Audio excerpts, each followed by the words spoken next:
নিজামী মুজাহিদ সাহেবেরা মন্ত্রী হিসেবে সর্বশেষ যখন সম্ভবত 2006 বা 2007 মন্ত্রী ছিলেন, বলেন তো তার কয় বছর পর তাদেরকে ফাঁসি দেওয়া হলো? তাদের মন্ত্রণালয়ে একটা পয়সার দুর্নীতি বের করতে পারে নাই, তাদের সন্তানরা তাদের জানাজাটা পর্যন্ত করতে পারে নাই।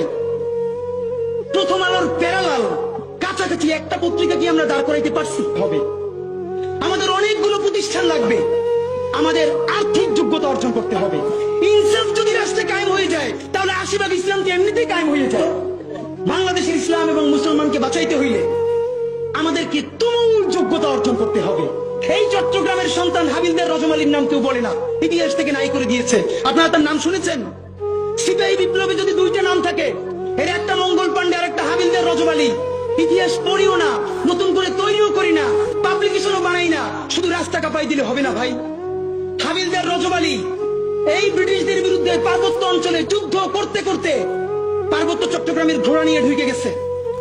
একটা সময় সঙ্গীহারা হয়ে গেছে, ব্রিটিশদের কাছে জীবন দিবে না, এই জন্য তিনি চিরতরে পার্বত্য চট্টগ্রামের ভিতরে ঢুকে গেছে, আর ব্যাক করেন নাই। তিনি মনে করেছেন যুদ্ধ করতে করতে প্রয়োজনে হারিয়ে যাব, তবুও আমার স্বাধীন জীবন ব্রিটিশ বেনিয়াদের কাছে হত্যা হইতে দিব না।